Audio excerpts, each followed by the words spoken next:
Okay, The Little Mermaid. Ariel's beginning. Atlantica was a magical kingdom under the sea, ruled by the kind-hearted King Triton and Queen Athena. It was full of music, laughter, and happy merpeople. The king and queen had 7 little daughters. Queen Athena loved music, and every night she sang the princess a lullaby just for them. The youngest, Ariel, especially adored her mother's singing. One day, while the royal family enjoyed an outing in a cove above the waves, King Triton surprised his wife with a music box that played her special lullaby. Queen Athena loved the gift. Suddenly, a dark shadow fell over the royal family. A pirate ship. King Triton rushed the princesses to safety, but Athena had left her music box behind on the rocks. She raced to get it back. The king looked on helplessly as the queen was lost forever. Heartbroken, King Triton threw the music box out to sea. He blamed music for what had happened to Queen Athena and banned music from Atlantica forever. 10 years later, the kingdom looked almost the same, but it did not feel the same. Music was still forbidden, and King Triton had become very strict. He didn't like any kind of surprises, especially from his daughters. Meanwhile, Princess Ariel had grown into a beautiful and spirited mermaid. She disliked her father's daily routines and preferred to go on adventures. All the princesses were taken care of by their ambitious governess, Maria del Rey. But Marina didn't like looking after the princesses. She had other plans. She wanted to be King Triton's chief of staff. Unfortunately, that position was held by the wise crab Sebastian. "I deserve that job," Marina complained to her assistant Benjamin. She began to think of ways she could take over Sebastian's duties. One day, Ariel disrupted the family's daily swim by tickling her sisters with seaweed. King Triton was not pleased. "You have to learn to respect the way I run the kingdom," he scolded Ariel. As punishment, King Triton made Ariel scrape barnacles all day. While she was working, she heard a tuneful pop pop pop bebop. A blue yellowfish named Flounder was playing the coral tubes. "Can you do that again?" the little mermaid asked. Suddenly, the 2 palace swordfish appeared. "Halt!" one guard said. "All music is forbidden in the kingdom." Luckily, Ariel helped Flounder escape, and the 2 became fast friends.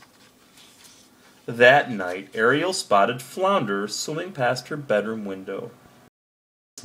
She secretly followed him to the kelp forest, to a hidden nightclub called the Catfish Club. Ariel couldn't believe her eyes and ears. On stage, a band was playing a lively calypso song. Then the star of the show appeared. It was Sebastian. "You never saw this," the crab told Ariel as he hurried away. He knew music was forbidden, and he was worried that Ariel would tell her father about the club. "No, wait! I won't tell!" cried Ariel. But everyone swam off and hid. Alone, Ariel felt disappointed and frustrated.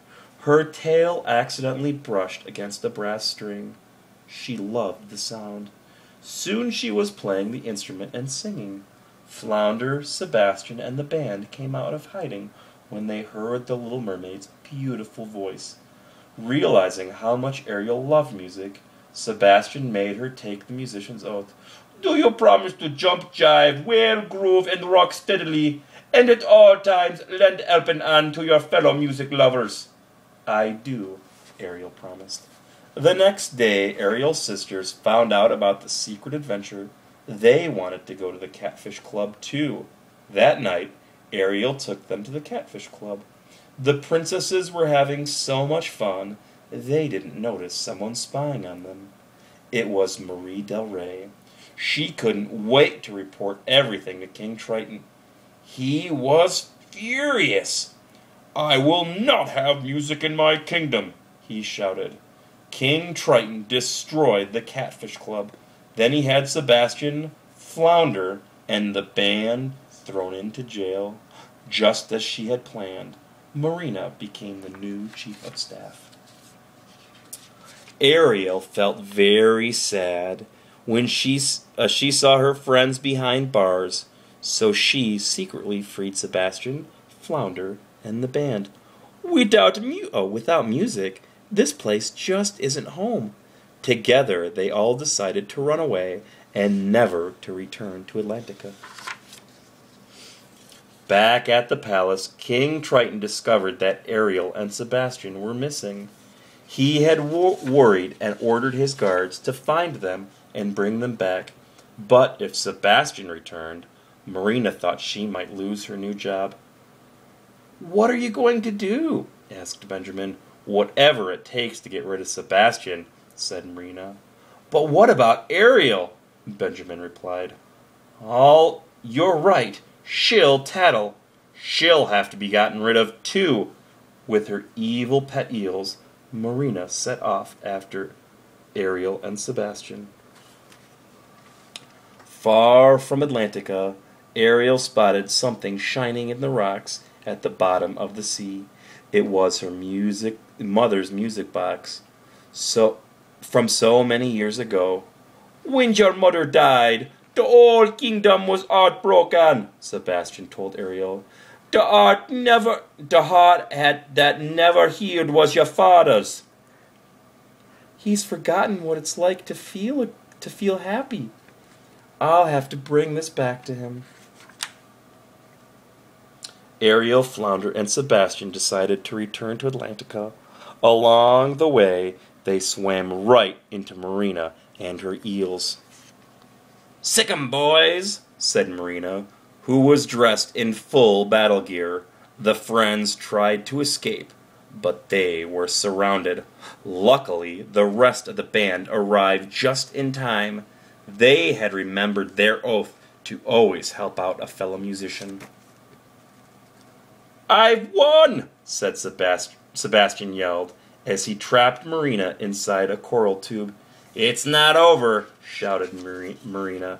She toppled her tube and rocketed down the hill, straight towards the little crab. Ariel quickly jumped in front of her friend to protect him, but she was knocked into a deep ravine. Just then, King Triton arrived.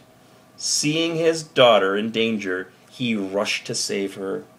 As King Triton lifted the unconscious Ariel into his arms, the music box fell from her hands and began to play. King Triton remembered how happy his family used to be. He softly sang the Queen's lullaby to his daughter. "I'm so sorry I didn't listen," King Triton told Little Mermaid. Ariel slowly opened her eyes and hugged her father. "Daddy, let's go home." After everyone returned to Atlantica, King Triton took the musician's oath.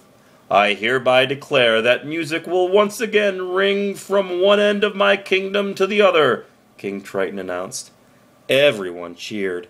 Ariel couldn't have been happier. The whole kingdom celebrated with music, dancing, and laughter. Locked away in the dungeon, even Benjamin couldn't keep from dancing. The end.